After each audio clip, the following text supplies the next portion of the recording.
तो पिछले एपिसोड में हमने देखा था कि ये वुफेंग की एक्स गर्लफ्रेंड लिनलिन उसके साथ रिलेशनशिप में वापस आना चाहती थी, पर तभी वुफेंग की हेल्प करने के लिए किन जूजू पहुंच जाती है, जो अपने अमेजिंग स्टाइल से उसको जलील करने के बाद वहां से भेज देती है। दूसरी तरफ मिस्टर मा, जो कि ये वुफेंग से बदला लेना चाहता था, वो उसके होटल के खिलाफ कुछ प्लानिंग करने लगता है। इसलिए रात को जब ये वुफेंग डॉक्टर जाओ के साथ अपना डिनर एंजॉय कर रहा था, तभी मिस्टर मा अपने गुंडों के साथ उसके रेस्टोरेंट के अंदर घुस जाता है। इस एपिसोड की स्टार्टिंग में दिखाया जाता है कि जैसे ही ये वुफेंग को ये खबर अपने होटल के एक स्टाफ के थ्रू मिलती है, वो बहुत ज्यादा कंफ्यूज होते हुए कह रहा था कि आखिर कौन लोग आए हैं और क्या कह रहे हैं। वो काफी घबराते हुए बताती है कि बॉस, असल में ये केस एक फूड पॉइजनिंग का है, इसलिए वो लोग हमारा होटल बंद करवाना चाहते हैं। उनका कहना था कि हमारे होटल से एक बंदा खाना खाकर गया और उसकी हालत खराब हो गई, इसलिए सेक्शन चीफ सॉन्ग खुद यहाँ पर आए हैं हेल्थ डिपार्टमेंट से हमारे होटल को बंद करवाने के लिए। ये सुनने के बाद डॉक्टर जाओ खड़े होते हुए कह रहे थे कि ये वुफेंग, ये मैटर तुम मुझ पे छोड़ दो, मैं नीचे जाकर उन सभी को खुद हैंडल करूंगा। वुफेंग उन्हें रोकते हुए कह रहा था कि मिस्टर जाओ, आपको इस बारे में फिक्र करने की कोई जरूरत नहीं। मुझे लगता है कि शायद उन्हें कोई गलतफहमी हो गई होगी और वो नॉर्मल चेकअप के लिए आए होंगे। उन्हें कोऑपरेट करने की जरूरत है,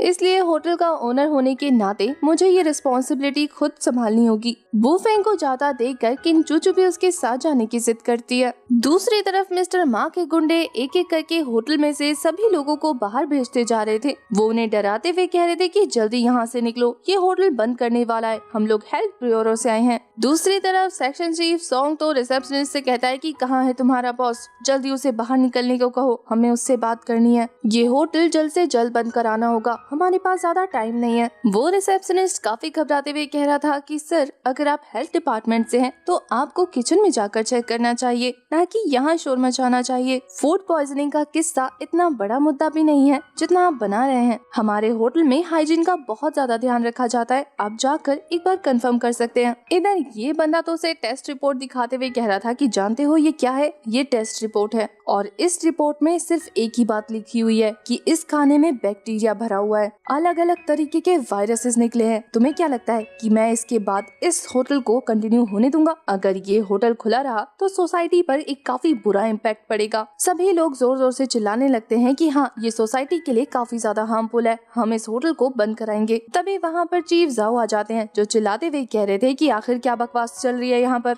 तुम्हें किसने हक दिया इस तरीके से शोर मचाने का और ये कहने का कि ये होटल तुम बंद करा के रहोगे। चीफ सॉन्ग तो कहता है डॉक्टर जाओ से कि तुम बीच में मत पड़ो ओल्ड मैन, ना तुम यहाँ के बॉस हो और ना ही ये तुम्हारा मैटर है, तो इससे दूर रहो। मैं यहाँ पर सिर्फ इस होटल के ओनर से बात करने आया हूँ, क्योंकि मैं हेड हूँ हेल्थ ब्यूरो इन्वेस्टिगेशन डिपार्टमेंट का, वरना तुम्हें क्या लगता है कि मैं तुम्हारे जैसा एरा गहरा बंदा हूँ जो किसी के भी होटल में आकर उससे बकवास करूंगा। अब ये एरा गहरे वाली बात सुनने के बाद तो डॉक्टर जाओ को काफी ज्यादा गुस्सा आने लगा था, पर वुफेंग उनका हाथ पकड़ते हुए उन्हें शांत करते हुए खुद बात करने लगता है। वो तो कह रहा था कि क्या आप जानते हैं ये कौन है? वो तो कह रहा था कि नहीं, मैं इसे नहीं जानता, और वैसे भी इस बड़े मुंह वाले आदमी का मैं जानकर करूंगा भी क्या। तभी पीछे से मिस्टर मा आते हुए काफी घमंड के साथ कहता है वुफेंग से कि अब तुझे पता लगा कि मैं कौन हूँ और मेरी पावर कितनी ज्यादा है। मेरे सामने तुम लोग कुछ भी नहीं हो, अब मैं देखता हूँ कि ये शॉप कैसे ओपन रहती है। किन चूचू का कहना था कि चाहे तुम कितने ही बड़े 30 मार खा क्यों ना हो, अगर इस होटल में कोई कमी नहीं है तो इसे खुलने से कोई नहीं रोक सकता। पर मिस्टर मा तो काफी ज्यादा घमंड के साथ कह रहा था कि जो भी सेक्शन चीफ सॉन्ग कहते हैं ना, वही रीजन बन जाता है किसी काम को न करने का। इन्होंने तुम्हें बता दिया ना कि ये हेल्थ इन्वेस्टिगेशन डिपार्टमेंट के हेड हैं, तो इनकी बात पत्थर की लकीर मानी जाती है। सेक्शन चीफ सॉन्ग तो काफी ज्यादा अकड़ के टशन दिखाने लगता है ये सुनने के बाद। वहीं मिस्टर मा वुफेंग से कह रहा था कि ये लड़की तुम्हारे साथ है, इसलिए मैं तुम्हारे साथ ज्यादा बुरा नहीं करूंगा, सिर्फ इस लड़की के लिए मैं तुम्हें एक और चांस देना चाहता हूँ। अगर तुम मुझे 1 मिलियन दो तो मैं इस मैटर को रफा दफा कर दूंगा और तुम्हारा होटल पहले जैसा ही ओपन रहेगा। मिस्टर जाओ, जो कि अब तक अपना गुस्सा शांत करके उन सभी की बकवास सुन रहे थे, वो कहते हैं कि तुमने कहा कि तुम हेल्थ इन्वेस्टिगेशन डिपार्टमेंट से हो, तो फिर तुम्हारी आईडी कहाँ है? मुझे तुम्हारी आईडी देखनी है। आईडी वाली बात सुनने के बाद तो इन दोनों के ही चेहरे का रंग उड़ जाता है, और वहीं खुद को सेक्शन चीफ कहने वाला ये बंदा कह रहा था कि आखिर तुम होते कौन हो जिसे मैं अपनी आईडी दिखाऊं? तुम्हें क्या लगता है कि मैं किसी भी अरे गहरे बंदे को अपनी आईडी दिखा दूंगा? पर डॉक्टर जाओ कहते हैं कि मेरा नाम जाओ यालियांग है, और मैं मेकिंग हेल्थ ब्यूरो का हेड हूँ और जितना मैं अपने डिपार्टमेंट के लोगों को जानता हूँ मैंने तुम्हें कभी भी वहाँ नहीं देखा। मिस्टर मा तो अभी भी डॉक्टर जाओ की बेइज्जती करते हुए कह रहा था कि आखिर तुम खुद को हेल्थ डिपार्टमेंट का हेड कैसे कह सकते हो जबकि तुम्हारे कपड़े ही 500 युआन से कम के हैं। तुम्हें देखकर तो कोई इस होटल का वेटर भी ना समझे। तुम्हारा हेल्थ डिपार्टमेंट का हेड होना तो बहुत दूर की बात है। डॉक्टर जाओ तो फिर से काफी ज्यादा गुस्सा हो जाते हैं, लेकिन इससे पहले कि वो और कुछ कहते वू फेंग उन्हें शांत करा देता है। तभी ये सॉन्ग नाम का बंदा काफी गुस्से में अपने गुंडों को अपने पास बुलाते हुए कह रहा था कि खड़े खड़े मेरा मुंह क्या देख रहे हो, जल्दी से इस होटल को बंद कराओ। आखिर देखता हूँ मैं भी कि ये लोग खड़े खड़े कर क्या लेते हैं हमारा। अगर इन्हें हमसे लड़ना है तो हम लड़ाई के लिए भी तैयार हैं। ये बोलने के बाद वो तेजी से आगे बढ़ने लगता है, पर वू फेंग बिना कोई बकवास किए उसे एक जबरदस्त किक के साथ नीचे गिरा चुका था। वू फेंग तो कह रहा था कि अब लड़ाई करने के मूड के साथ आए हो तो कैसे तुम्हें जाने दे सकते हैं। वैसे भी किसी फेक बंदे से डील करने का ये सबसे अच्छा तरीका है। मिस्टर मा ये देखने के बाद अपने गुंडों से कहता है कि मुंह मत देखो खड़े खड़े इसकी हड्डी पसली एक कर दो। वो बंदे तेजी से वू फेंग की तरफ आगे बढ़ रहे थे। वहीं वू फेंग अपने मार्शल आर्ट मूव्स का यूज करते हुए साथ ही अपने एंशिएंट एल्केमी की नॉलेज का यूज करते हुए उन सभी के प्रेशर पॉइंट्स को प्रेस करके उन्हें फ्रीज कर चुका था। वो सभी के वीक प्रेशर पॉइंट पर हिट करता है जिससे वो बिना मूव किए अपनी जगह खड़े हो जाते हैं। ये करने के बाद वू फेंग भी लाइक हो गया कचरा साफ। वो सभी तो दर्द से काफी बुरी तरीके से तड़पना शुरू कर चुके थे। मिस्टर मा डरते हुए वू फेंग से कह रहा था कि आखिर तुम्हें पता भी है कि तुम क्या कर रहे हो। तुम हम सभी को बुली कर रहे हो और तुम ऐसा नहीं कर सकते। तुमने क्राइम किया है और तुम्हें पता है इसके बाद मैं तुम्हारे साथ क्या करूँगा। मैं पुलिस बुलाऊंगा और फिर तुमने जो भी हमारे साथ किया है वो उन्हें एक्सप्लेन करने के बाद मैं तुम्हें अरेस्ट करवाने वाला हूँ। वू फेंग तो आगे बढ़ते हुए कह रहा था कि जो करना है जल्दी करो, मेरे पास टाइम नहीं है। ये बंदा तो फटाफट अपना फोन निकाल कर पुलिस को कॉल करने लगा था। वहीं वू फेंग तेजी से उसके गाल पर एक जोरदार तमाचा जड़ देता है। वो तो काफी ज्यादा चिल्लाते हुए कह रहा था कि आखिर तुम कर क्या रहे हो, तुम मुझे इस तरीके से नहीं मार सकते। वू फेंग तो बिना एक्सप्रेशन के कहता है कि मारना तो क्या, तुझे जान से भी मार दूंगा अगर थोड़ी देर खड़े रहकर और मेरे होटल की बेइज्जती की तो। वो तो उसके बैक बम पे किक करते हुए नीचे गिराते हुए कह रहा था कि अब जो करना है कर ले, मैं यही हूँ। वो तो चिल्लाते हुए अपने गुंडों से कहता है कि मार डालो उसे जान से। वो सभी एक एक करके खुद को संभालते हुए रेडी हो जाते हैं ताकि वो वू फेंग पर अटैक कर सके। वो एक साथ वू फेंग की तरफ बढ़ रहे थे ताकि वो पीछे से उस पर अटैक करे,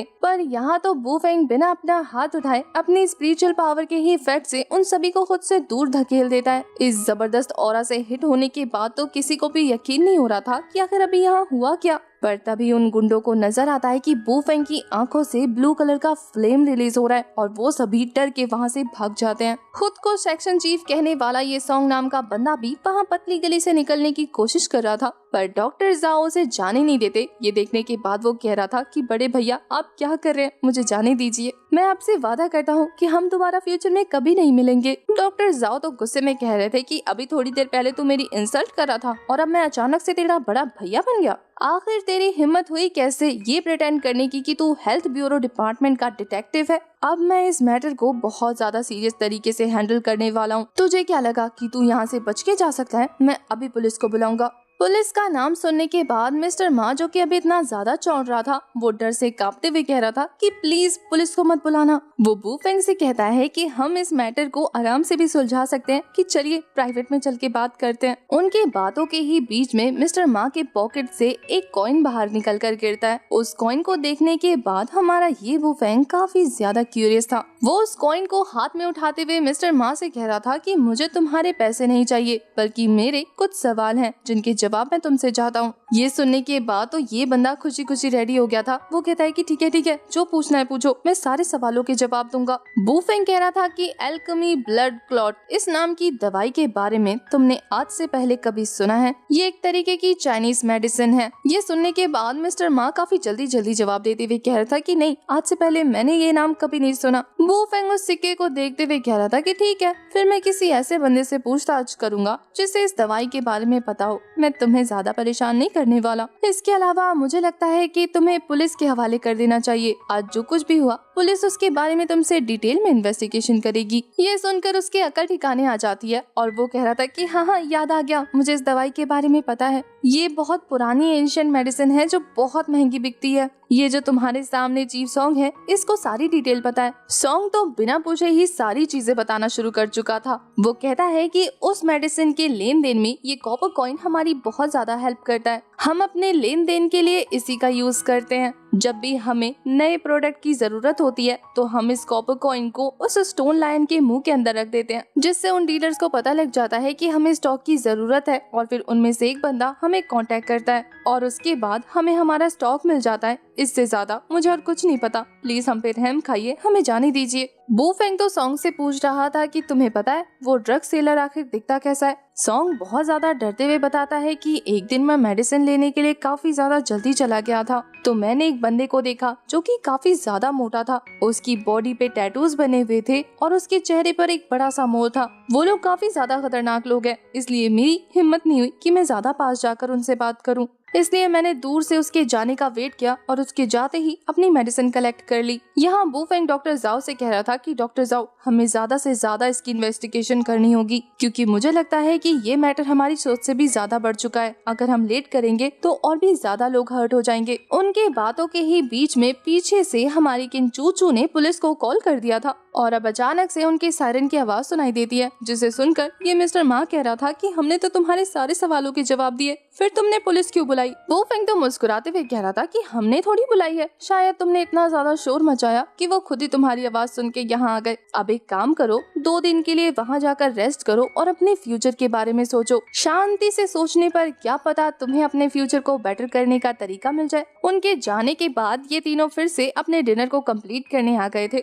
जहाँ किन चूचू कहती है कि तुम्हारी एक्स गर्लफ्रेंड और ये मिस्टर मा एक दूसरे के लिए परफेक्ट मैच थे। इसके बाद तो वो ग्लास टोस्ट करते हुए कह रही थी कि चलो तुम्हारे बेहतर फ्यूचर के लिए इसे ड्रिंक करते हैं, आज से तुम्हारी न्यू लाइफ जो शुरू हो गई है। किन चूचू ड्रिंक करने के बाद वो फिर से कहती है कि मुझे तुमसे ये सवाल कब से पूछना था, कल क्या कर रहे हो तुम, फ्री तो हो ना, या फिर तुम्हारा कल का कोई प्लान है। वो फिर कहता है कि उसे अपनी मदर को सिटी में लेकर आना है, वो कंट्री साइड पर रहती है। ये सुनकर डॉक्टर जाओ कहते हैं कि क्या ये तुम्हारा होम टाउन नहीं है, तुम लोग यहाँ से बिलोंग नहीं करते। वो फेंग बताता है कि नहीं, उसकी मदर वो फेंग कंट्री साइड से आती है और वो अडॉप्टेड है, इसलिए उसकी फैमिली उसके साथ नहीं रहती। उसकी मदर बहुत ज्यादा अकेली पड़ जाती है और वो फेंग को हमेशा उनकी फिक्र लगी रहती है। ये सुनकर तो किन चूचू कहती है फिर तो तुम्हारी मदर के लिए बहुत ज्यादा मुश्किल हो जाता होगा ना, मैं किसी दिन उन्हें शॉपिंग पे लेके जाऊंगी। इसके लिए तो बू फेंग भी एग्री था। उसके बाद वो डॉक्टर जाओ से कहता है कि डॉक्टर जाओ उस ब्लड क्लॉट मेडिसिन का सारा जिम्मा अब आपके ऊपर है। हमें काफी नई चीजें पता लग गई है, इसलिए हमें इसके बारे में और ज्यादा छानबीन करनी शुरू करनी होगी। डॉक्टर जाओ इसके लिए पूरी तरह से रेडी थे। नेक्स्ट सीन हमें बू फेंग की मदर का दिखाया जाता है, जो कि अपने स्टीम बन की शॉप को ओपन करके उसे चला रही थी। वो काफी पोलाइट लेडी होने की वजह से वहाँ पर काफी अच्छे से सेल्स करती है। ये देखने के बाद लोकल गुंडों की नजर उन पे पड़ जाती है। उसमें से एक बंदा कह रहा था कि बॉस ये जो ओनर है ना स्टीम बन शॉप की, ये बिल्कुल भी इजी गोइंग नहीं है। मैंने सोचा था कि एक बार जाकर इनसे हफ्ता वसूल करूं, लेकिन ये इतनी अच्छी है कि ये पूरे बच्चों की मदद करती है। इसके अलावा ये कुछ दिनों पहले काफी बुरी तरीके से बीमार हो गई थी, जिसके लिए इसे हॉस्पिटल में एडमिट होना पड़ा था। बॉस मुझे नहीं लगता कि इस ओल्ड लेडी के पास ज्यादा पैसे होंगे, हम इन्हें रहने देते हैं। उसका बॉस उसे एक जोरदार चांटा मारते हुए कह रहा था कि उसके लिए पैसे कमाना आसान नहीं है, तो क्या हमारे लिए है। तुम्हें पता है ना कि हमारा बॉस कौन है, मिस्टर मा, वो हमें नहीं छोड़ेगा तो हम किसी को क्यों छोड़े। अगर हमने सोचा है कि हम कुछ बड़ा करेंगे तो हम ऐसे पीछे नहीं हट सकते, इसलिए लड़कियों की तरह इतना ज्यादा इमोशनल होने की जरूरत नहीं है। ज्यादा से ज्यादा पैसे कमाओ और अपने घर वालों को खुश रखो, दूसरों का सोचने की जरूरत नहीं। उसकी बातें सुनने के बाद उसके चमचे कह रहे थे कि बॉस आप तो बहुत अच्छा ज्ञान देते हैं, आप तो पक्का आगे चल के टीचर बनेंगे, है ना। ये सुनकर तो वो बॉस उसके सर पे भी एक टपली बजाते हुए कह रहा था कि बच्चे अगर मेरे पास पढ़ाई की डिग्री होती तो मैं या तुम्हारे साथ बैठकर मक्खियाँ क्यों मार रहा होता। उस बॉस की ये वाली बातें सुनने के बाद तो बाकी सभी जोर जोर से हंसने लगते हैं वहीं वो तो अपने गुंडों से कहता है कि दांत दिखाना बंद करो और अपने चेहरे पर गुस्सा लेकर आओ। आज हम लोग बहुत ज्यादा क्रूर होने वाले हैं सबके साथ। आज इस पूरे स्ट्रीट को हम दिखा देंगे कि हम कितने बड़े गुंडे हैं। आज के बाद से यहाँ लोग हमारे नाम से भी डरेंगे, इसलिए अपनी पावर बाहर निकालो, अपना गुस्सा बाहर निकालो, अपना कमीनापन बाहर निकालो। जितना नीचे गिर सकते हो और जितना क्रूर बन सकते हो उतने क्रूर बनो। इसके बाद वो काफी ज्यादा एटीट्यूड दिखाते हुए कह रहा था कि चलो मेरे पीछे आओ। वैसे देखने से वो गुंडा कम जोकर ज्यादा लग रहा था। यहाँ दूसरी तरफ ये वो फैंग की मॉम की दुकान पर काफी सारे कस्टमर्स थे। ये बंदा अपनी पलटन लेकर वहाँ जाने के बाद कह रहा था कि आपकी दुकान तो सच में बहुत अच्छी चल रही है।